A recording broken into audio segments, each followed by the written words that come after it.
Assalamualaikum warahmatullahi wabarakatuh. Salam sejahtera bagi kita semua. Salam semangat. Bagaimana kabar kalian semua? Pak Agung doakan semoga kita semua selalu mendapatkan kesehatan dan keselamatan Allah Subhanahu wa taala. Amin ya rabbal alamin.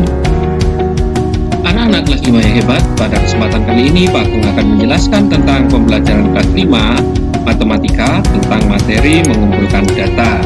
Sebelum kita mulai pembelajaran ini, marilah kita berdoa terlebih dahulu menurut keyakinan kita masing-masing. Berdoa dimulai. Selesai. Kompetensi dasar pengumpulan data 3.7 adalah menjelaskan data yang berkaitan dengan diri, peserta didik atau lingkungan sekitar, serta cara mengumpulkannya. Tujuan pembelajaran kita kali ini adalah sebagai berikut.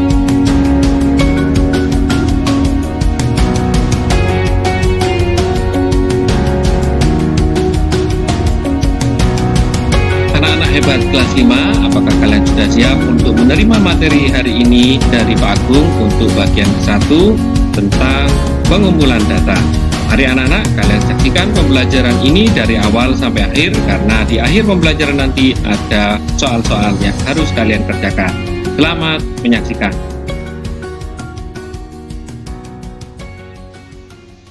Pengumpulan data. Dalam pengumpulan data ini ada data, kemudian ada informasi, kemudian ada knowledge atau pengetahuan, kemudian yang terakhir setelah kita mengumpulkan data, informasi, dan pengetahuan, kita akan mengambil keputusan yaitu decision. Pengumpulan data. Apa yang dimaksud dengan data? Menurut Kamus Besar Bahasa Indonesia atau KBBI, data adalah keterangan yang benar dan nyata. Data adalah sesuatu yang belum mempunyai arti bagi penerimanya dan masih memerlukan adanya suatu pengolahan. Nah, anak-anak, kalau kita simpulkan, data itu adalah keterangan yang benar dan nyata. Pengumpulan data. Data dapat berwujud, yang pertama di sini ada suatu keadaan, kemudian suara, kemudian ada gambar, berikutnya ada huruf, angka, matematika, bahasa. Nah, data juga berwujud ataupun simbol-simbol lain yang dapat digunakan sebagai bahan untuk melihat lingkungan, objek, kejadian, atau suatu konsep. Nah, sekarang apa yang dimaksud dengan informasi? Informasi merupakan hasil pengolahan dari sebuah model, formasi, dan organisasi. Data yang dapat dianggap sebagai objek dan informasi adalah suatu subjek yang bermanfaat bagi penerimanya. Informasi juga disebut sebagai hasil pengolahan ataupun memproses data. Nah, sekarang apa yang dimaksud dengan knowledge atau pengetahuan? Pengetahuan yaitu sesuatu yang harus dimiliki setiap manusia, sesuatu yang harus dipelajari oleh manusia agar dapat berkembang di lingkungan masyarakat, bangsa, dan bernegara. Pengetahuan adalah informasi atau maklumat yang diketahui atau didasari oleh seseorang. Pengetahuan juga dapat didefinisikan penggabungan data dan informasi. Data adalah fakta mentah, sedangkan informasi adalah data yang dilihat berdasarkan sudut pandang tertentu. Nah, perhatikan anak-anak skema berikut. Di sini ada gambar pohon buah apel. Nah, ini disebut dengan data atau fakta.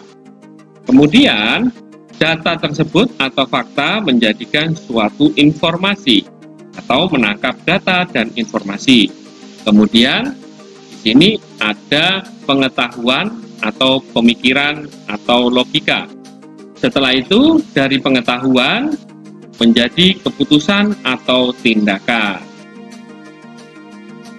Metode pengumpulan data. Metode pengumpulan data merupakan teknik atau cara yang dilakukan untuk mengumpulkan data. Metode pengumpulan data antara lain 1. Angket, 2. wawancara, 3. pengamatan, 4.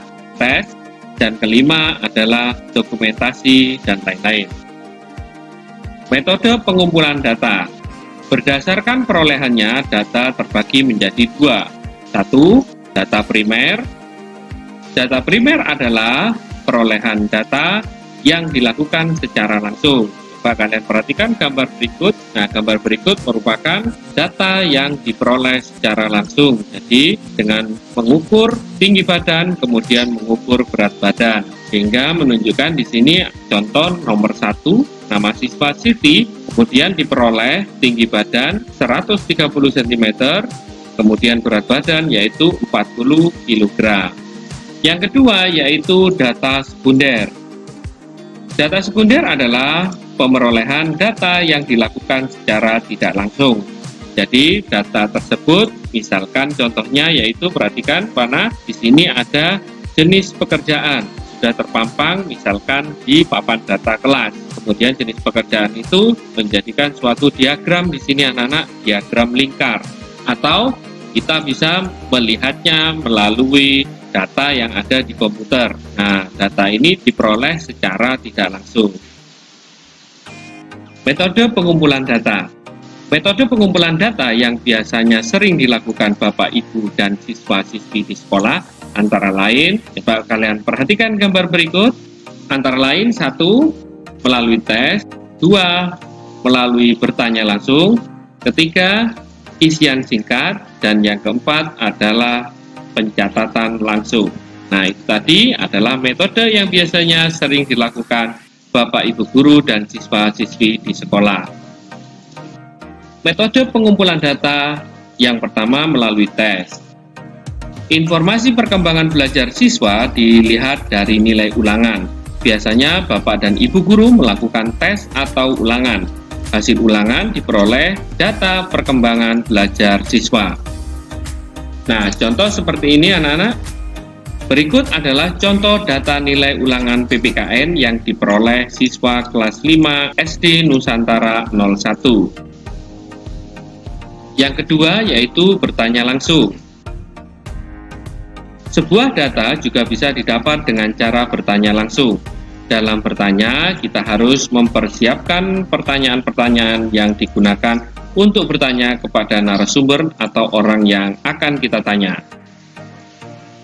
Contoh di sini anak-anak, Siti ingin mengetahui buah kesukaan dan buah yang tidak disukai teman-teman di kelasnya.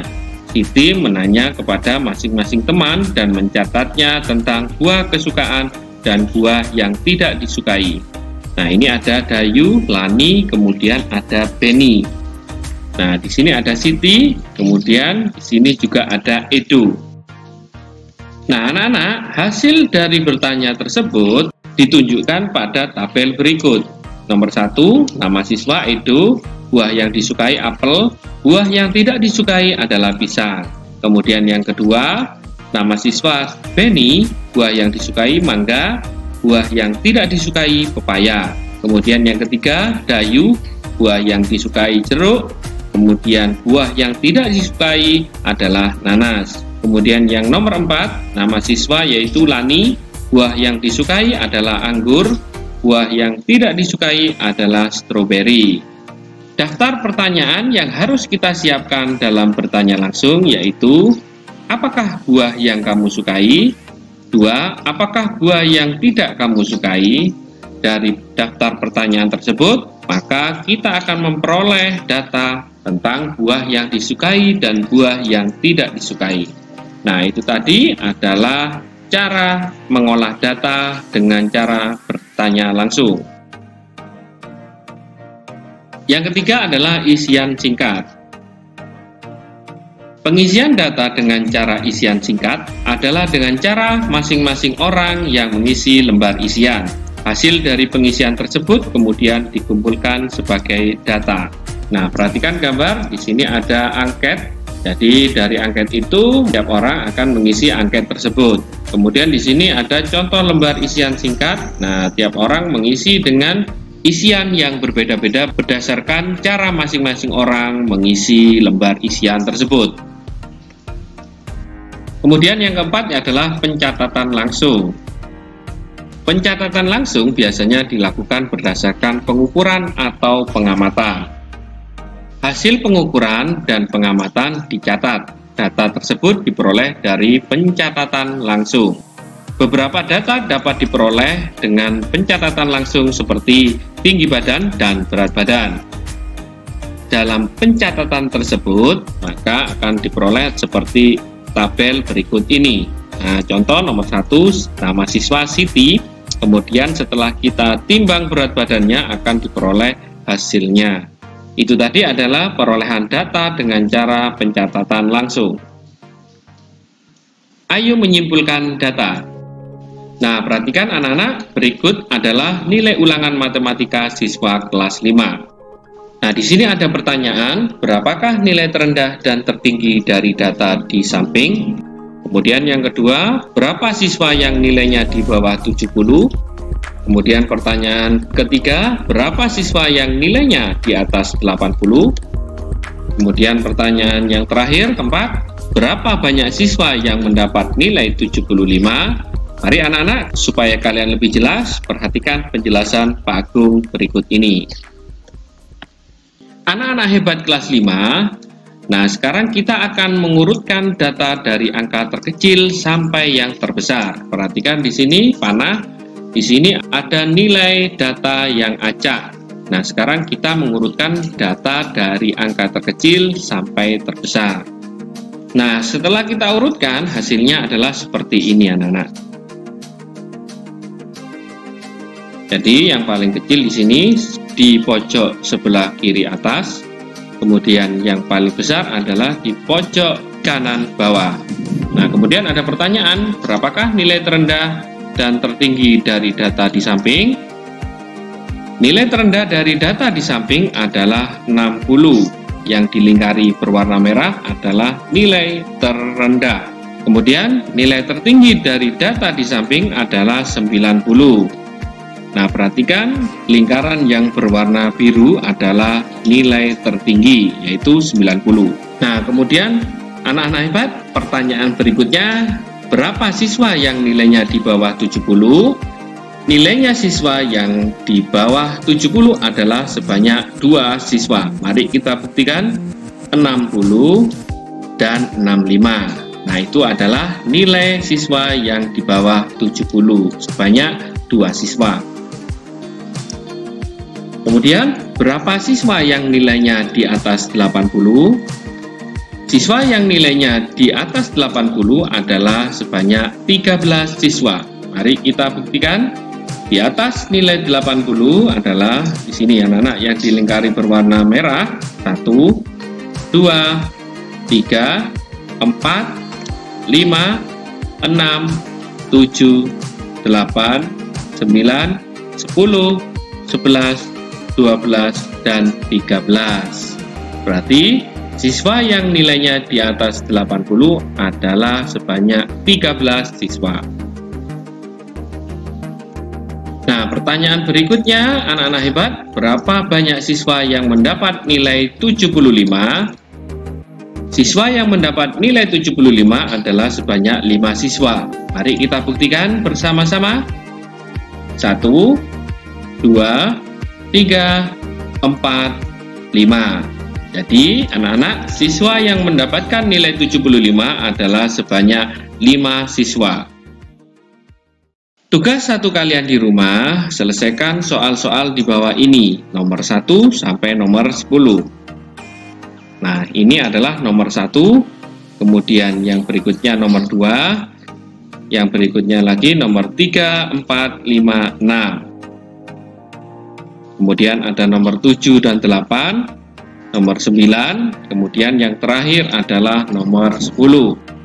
Anak-anak hebat kelas 5, jika kalian memperhatikan penjelasan Pak Agung mulai dari awal tadi sampai akhir ini, kalian akan mudah menyelesaikan tugas-tugas kalian berikut ini. Sebelum kalian mengerjakan, jangan lupa kalian berdoa terlebih dahulu supaya diberikan kemudahan berpikir dan kecerdasan oleh Allah Subhanahu wa Ta'ala. Amin ya Rabbal Alamin. Demikian materi matematika kelas 5 tentang mengumpulkan data. Semoga pembelajaran kali ini dapat bermanfaat dan menambah motivasi belajar serta mempermudah dalam pemahaman materi. Tetap semangat belajar di rumah, selalu berdoa supaya pandemi ini cepat berakhir. Jaga kesehatan, jaga kebersihan lingkungan, dan jangan lupa selalu cuci tangan sebelum atau sesudah aktivitas. Sebelum kita tutup pembelajaran ini, marilah kita berdoa terlebih dahulu. Berdoa dimulai. Selesai. Terima kasih sudah menyaksikan video pembelajaran ini. Sampai berjumpa lagi pada materi selanjutnya. Wassalamualaikum warahmatullahi wabarakatuh.